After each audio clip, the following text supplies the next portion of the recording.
नमस्कार. श्री स्वामी समर्थ. शोध अस्तित्वाचा या आपल्या चॅनलमध्ये तुमचे सगळ्यांचे स्वागत करते.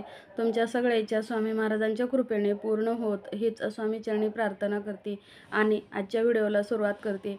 तर आजच्या व्हिडिओमध्ये आपण बघणार आहोत धनलक्ष्मी कुंचम केव्हा पूजायचा आणि कोठे ठेवायचा त्याची थोडक्यात आपण आज माहिती घेणार आहोत. तर हे बघा, धनलक्ष्मी कुंचम ही काही साधीसुधी गोष्ट किंवा साधीसुधी वस्तू नाही, तर ती एक लक्ष्मीचं स्वरूप आहे, लक्ष्मीची मूर्ती आहे. याच्यामध्ये लक्ष्मी माता विराजमान आहेत, भगवान बालाजी विराजमान आहेत, भगवान विष्णू, सगळ्या देवी देवता म्हणजे 3-4 देवी देवतांचा वास या या कुंचममध्ये आहे. तर आपल्याला हा कुंचम कुठेही बांधून ठेवायचा नाही किंवा कुठेही दाबून ठेवायचा नाही. ज्या वेळेस आपण देवी देवतांच्या मूर्त्या आणतो, त्यांना अभिषेक घालतो, त्यांची छान प्राणप्रतिष्ठा करतो, त्यावेळेस पूजा करतो, त्यावेळेस आपण त्यांना असे ठेवतो का किंवा कपाटामध्ये बंद करून किंवा कुठं भांड्याच्या ठिकाणी. काही लोक याला भांडं समजतात, भांड्याच्या ठिकाणी ठेवायचं असं समजतात. ज्या लोकांना हा कुंचम काय आहे ते जर कळलं नसेल, तर त्याची सेवा कळली नसेल, तर त्याचा काहीही उपयोग होणार नाही. तर ही भांडं नसून एक आपल्या घरामध्ये आपण ज्याप्रमाणे देवी देवतांची पूजा करतो त्याप्रमाणेच हा एक कुंचम म्हणजे ही एक लक्ष्मीची मूर्ती आहे. भगवान बालाजी, भगवान विष्णूचं ह्याच्यामध्ये स्वरूप आहे. तर ज्यांची मर्जी, कोणाला कसं ठेवायचं आहे किंवा कोणाला कसंही करायचं आहे त्यांनी त्यांच्याप्रमाणे ठेवू शकता. पण आता ह्याच्यामध्ये आपण सगळं दही दूध घालून आपण अभिषेक करतो, दर शुक्रवारी ह्याची पूजा करतो. ह्याच्यामध्ये लक्ष्मीला आवडणाऱ्या सगळ्या आपण वस्तू टाकतो. गोमती चक्र आहेत, कवडी आहे, कमळगट्ट्याचे मणी आहेत, लालगुंज आहेत आणि सगळ्यात महत्त्वाचं म्हणजे ब्रासोची कमळाची फुलं आहेत आणि त्याच्यानंतर जी अष्टमची फुलं आहेत. ज्या कुंचममध्ये अष्टमची फुलं राहतात त्या घरामध्ये भरभराट झाल्याशिवाय राहत नाही. आणि शिवाय आपल्या या कुंचममध्ये विष्णू शंख चक्र आहे, शिवाय मोती शंख आहे आणि अष्टलक्ष्मीचा एक कॉईन आहे, कुबेर लक्ष्मीचा कॉईन आहे. आणि ज्या वेळेस आपल्या घरामध्ये एखादी स्त्री येते त्याला आपण कसं पटकन बसायला आसन देतो, त्याचप्रमाणे आपण आपल्या धनलक्ष्मी कुबेर कुंचमच्या खालीसुद्धा एक डिश आसन म्हणून दिलेली आहे. तर हे सगळं आपण एवढ्या विधीने ज्या वेळेस आपण पूजा करतो, सगळं आपण तिचं विधिवत करतो. लक्ष्मी माता आपल्यावर प्रसन्न व्हावी म्हणून आपण मनोभावी तिची सेवा करतो. आणि लक्ष्मी माता म्हणजे काय, तर पैसा हा कोणाला नको असतो. कितीही श्रीमंत असू द्या किंवा कितीही गरीब असू द्या, कितीही लहान असू द्या किंवा कितीही मोठा असू द्या, पैसा हा सगळ्यांना हवा असतो आणि पैसा हा सगळ्यांनाच माहिती असतो. तर ज्या वेळेस आपल्याला पैसा पाहिजे म्हणून आपण या देवीची पूजा करतो म्हणजे धनलक्ष्मी कुंचमची पूजा करतो. ते जर आपण आपल्या घरामध्ये कुठे भांड्याच्या ठिकाणी जर हा कुंचम ठेवला, बांधून ठेवला किंवा पॅक करून ठेवला, तर आपल्या घरी लक्ष्मी कशी काय येईल किंवा आपली लक्ष्मी जी आहे ती बांधली जाते, आजाराला आमंत्रण दिलं जातं, घरामध्ये घरामध्ये वाद होतात, भांडणे होतात. तर ज्या वेळेस आपण लक्ष्मी बांधून ठेवतो त्यावेळेस आपली लक्ष्मी बांधून ठेवल्यामुळं आपण देवी जी आहे ती आपल्या घरामध्ये प्रवेश करत असते. तिला माहिती असतं की आपल्या बहिणीला हिने बांधून ठेवलेलं आहे, तर आपण त्यांच्या घरामध्ये प्रवेश करायचा. ज्या घरामध्ये माता लक्ष्मी, भगवान विष्णू असतात त्या घरामध्ये दरिद्री देवी कधीही येत नाही. आणि ज्या वेळेस आपण ही देवी आपला जो कुंचम आहे किंवा ही आपली लक्ष्मी माता आहे, ज्यावेळेस आपण बांधून ठेवतो किंवा कपाटामध्ये त्याला पॅक करून ठेवतो किंवा डब्यात घालून ठेवतो किंवा भांड्याच्या ठिकाणी ठेवतो किंवा देवघराच्या तिथे कुठेही जर तुम्ही त्याला बांधून ठेवली, तर दरिद्री देवी जी आहे ती आपल्या घरामध्ये नक्की प्रवेश करते आणि आपली जी संकट आहे ती कधीही संपणारे नसतात. तर त्याच्यासाठी तुम्ही दर शुक्रवारी तुम्ही कुंचमला स्वच्छ घासायचा, पुसायचा. त्याच्यामध्ये अगोदर हळदी कुंकू व्हायचं, वरती जी शंख चक्र नाम आहे त्यांना हळदी कुंकू व्हायचं किंवा अष्टगंधानं लावायचं. आणि त्याच्यानंतर अगोदर हळदी कुंकू व्हायचं, थोड्याशा अक्षदा म्हणजे तांदूळ टाकायचे आणि त्याच्यानंतर ज्या तुम्हाला वस्तू दाखवलेल्या आहेत त्या सगळ्या वस्तू तुम्हाला त्याच्या कुंचममध्ये टाकायच्या आहेत. आणि अगोदर तुम्हाला एक दिवा लावून घ्यायचा आहे, म्हणजे तुमची जी सेवा आहे ती अग्निदेवता लक्ष्मी मातेपर्यंत पोहोचण्याचं काम करते आणि लक्ष्मी माता आपल्यावर प्रसन्न असते. त्याच्यानंतर तुम्हाला धने आणि एखादा सोन्याचं कुठली वस्तू असेल, छोटी मोठी असेल तुमच्याकडं, एकदम छोटासा मणी असला तरी सुद्धा तुम्हाला धने आणि ते सोन्याचं म्हणजे धन आणि धान्य अशा दोन्ही वस्तू तुम्हाला एखाद्या पुडीमध्ये किंवा एका छोट्याशा डबीमध्ये बांधून खालती ठेवायचं आहे आणि त्याच्यावरती तुम्हाला अक्षदा म्हणजे तांदूळ टाकायचे आहेत। अक्षदा तांदूळ ज्यावेळेस तुम्ही टाकता त्यावेळेस तुम्हाला कमलात्मक मंत्र जमला तर कमलात्मक मंत्र म्हणायचा आहे, नसलं तर ओम लक्ष्मी देव्याय नमः, ओम महालक्ष्मी देव्याय नमः, ओम महालक्ष्मी देव्याय नमः, ओम महालक्ष्मी देव्याय नमः हा मंत्र सतत म्हणत तुम्हाला जे तुमच्याकडं साहित्य दिलेलं आहे ते साहित्य तुम्हाला सगळं त्याच्यामध्ये एक एक टाकायचं आहे। परत तुम्हाला अक्षदा म्हणजे जे तांदूळ आहेत 1 वाटी 1 ग्लास तुम्हाला तांदूळ लागतील, तर हे सगळं तुम्हाला त्याच्यामध्ये एक एक करत टाकायचं आहे आणि 1 मूठ भरून तांदूळ टाकून तुम्हाला बांगड्या वगैरे सगळं त्याच्यामध्ये टाकायचं आहे आणि त्याच्यावरती तुम्हाला जी अष्टमची आपल्याकडं फुलं दिलेली आहेत ती फुलं जी आहेत ती सगळी फुलं तुम्हाला साईडनं कुंचमच्या साईडनं लावायची आहेत।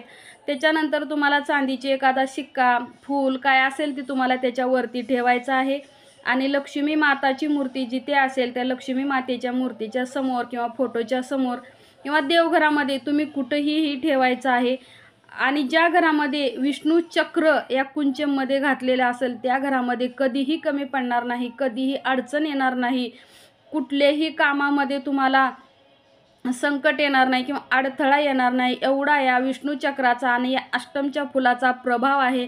तर त्याच्यासाठी दुसरं साहित्य तुम्ही तुमच्याकडे असू द्या किंवा नसू द्या, पण अष्टमची फुलं आणि हे विष्णू चक्र आहे हे टाकायला विसरू नका, कारण हे भगवान विष्णूच्या हातातील जे सुदर्शन चक्र आहे ते हे चक्र आहे आणि हे समुद्रातून आलेलं आहे, त्याच्यामुळे हे लक्ष्मीला अत्यंत प्रिय आहे।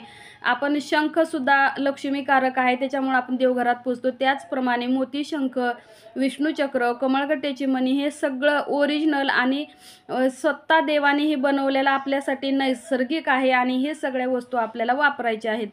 तर त्याच्यानंतर तुम्हाला हळदी कुंकू वाहून गजरा व्हायचा आहे आणि आपल्या देवघरामध्ये किंवा एखाद्या पाटावर सुद्धा तुम्ही शुक्रवारी त्याची वेगळी पूजा करू शकता।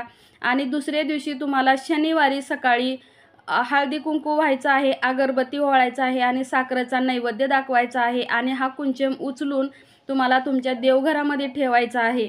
ज्यावेळेस देवघरामध्ये तुम्ही त्यांच्यासाठी एक जागाच करायची आहे आणि रोज तुम्हाला तो कुंचम तेथेच ठेवायचा आहे आणि रोज हळदी कुंकू व्हायचं, दिवा लावायचा, पुढं तुपाचा दिवा लावायचा। तुपाचा दिवा लावल्यामुळे लक्ष्मी माता लवकर प्रसन्न होते, घरामध्ये सकारात्मक ऊर्जा राहते आणि तुपाच्या दिव्यामुळं घरामधील वातावरणसुद्धा शुद्ध होते। घरामधील वातावरणामध्ये, माणसामध्ये, वागण्यामध्ये, बोलण्यामध्ये सगळ्या गोष्टीमध्ये खूप छान आपल्याला फरक जाणवतो। तर तुम्हाला घरामध्ये तुपाचा दिवा लावून अगरबत्ती ओवाळायची आहे आणि साखरेचा फळाचा नैवेद्य दाखवायचा आहे।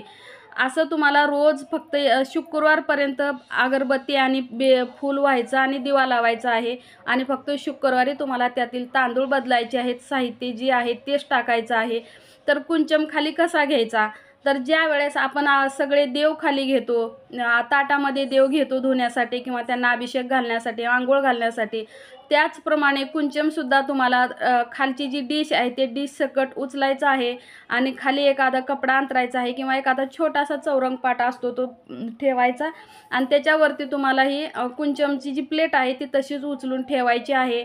आणि देवघराचं जे देवघर स्वच्छ झाल्यानंतर देवघराच्या ज्या पायऱ्या असतात त्या पायऱ्यावर तुम्ही ज्यावेळेस वस्त्र अंतरता त्यावेळेस सगळे देवाची मांडणी करता, त्याचप्रमाणे कुंचमसुद्धा तुम्हाला त्यांच्या जागेवर स्थापना करायची आहे, म्हणजे त्यांच्या जागेवर हा कुंचमसुद्धा तुम्हाला ठेवून द्यायचा आहे।